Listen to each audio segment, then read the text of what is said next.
Hello बच्चों, let's see the question and the question is a compound formed by element x and y। मतलब हमारे पास कोई compound है बेटा, उसको हम लोग फॉर्म कर रहे हैं x और y crystallise in a cubic structure. मतलब वो क्यूबिक स्ट्रक्चर बना रहा है जहां पे भी हमारे पास जो x एटम है are at the corners of the cube and y atoms are at the face centre the formula of the compound.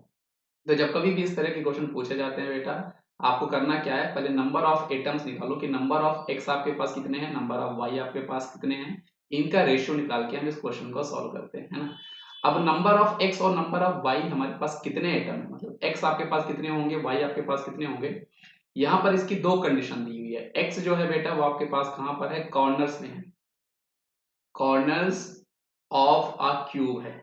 और हमें पता है बेटा कि हमारे पास कॉर्नर्स कितने होते हैं क्यूब में, 8 होते हैं। मतलब 8 हमारे पास जो हैं वो आपके पास एक्स होने वाले हैं। दूसरी चीज बेटा यहाँ पर आपको एक इंपॉर्टेंट चीज ये पता होनी चाहिए कि जो हमारे पास कॉर्नर्स में आपके एटम्स हुआ करते हैं, their contribution is 1/8 for each unit cell, for each unit cell. मतलब ईच यूनिट सेल का जो कॉर्नर एटम का कंट्रीब्यूशन हुआ करता है बेटा वो आपका 1/8 होता है। ऐसा होता क्यों है, जो क्योंकि जो आपके कॉर्नर्स के एटम होते हैं बेटा वो 8 और यूनिट सेल के साथ शेयर होते हैं। और जब कभी भी हम कोई भी फॉर्मूला बनाएंगे बेटा, वो हमें with respect to each unit cell number of atoms देखने होते हैं जो भी आपके वहां पर प्रेजेंट होंगे विथ रिस्पेक्ट टू इट, है ना। अब दूसरी कंडीशन पे हम लोग चलते हैं, यहाँ पर हम लोग बात करते हैं वाई की।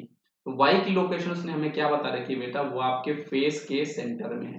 कहाँ पर है बेटा, वो आपके फेस के सेंटर में है। तो एक्चुअल में जो हमारे पास यूनिट सेल होती है, अगर मैं आपको यहाँ पर यूनिट सेल बताऊं बेटा, ये आपके पास जैसे मैं यहाँ पर एक यूनिट सेल का डायग्राम बना रहा हूँ, आप यहाँ पे देख सकते हो बेटा, यहाँ पर हमारे पास 8 कॉर्नर हैं।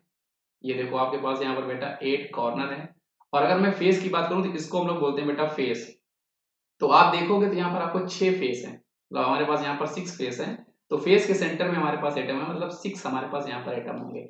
अब दूसरी चीज हमारे पास आती है कि जो आपके पास बेटा फेस के सेंटर में, फेस सेंटर्ड आपके एटम होते हैं, एक्चुअल में वो जो होते हैं फॉर यूनिट सेल 1/2 आपके वो कंट्रीब्यूट कर रहे होते हैं, 1/2 फॉर ईच यूनिट सेल आपको वो कंट्रीब्यूट कर रहे होते हैं, है ना। क्यों ऐसा होता क्यों है, क्योंकि जो फेस के आपके एटम होते हैं ना वो 2 यूनिट सेल के साथ शेयर होते हैं। और मैंने आपको अभी भी बताया कि जब कभी भी हम लोग फॉर्मूला निकालते हैं बेटा, वो हमें with respect to each unit cell कितने एटम्स होंगे उसके रिस्पेक्ट में निकालना होता है। अब हम लोग एक्स और वाई को देख लेते हैं कि ईच यूनिट सेल में कितने आपके एग्जिस्ट कर रहे हैं। अब मैं यहाँ पर एक्स और वाई का रेशियो निकालने की कोशिश करता हूँ। तो देखो बेटा, हमें पता है कि एक्स एटम हमारे पास 8 हैं और ये कॉर्नर्स में, इसलिए इनका कंट्रीब्यूशन 1/8 होगा फॉर दैट यूनिट सेल। और ऐसे हम लोग y की बात करते हैं बेटा, तो y आपके पास 6 होंगे और क्योंकि फेस सेंटर में है, लेकिन ईच यूनिट सेल के लिए इनका जो कंट्रीब्यूशन होगा वो आपका 2 होगा। तो ये आपका कैंसिल होकर 3 आएगा, ये आपका यहाँ पर 1 आने वाला है। मतलब इनका जो रेशियो आ रहा है बेटा x:y, वो आपके पास 1:3 आ रहा है।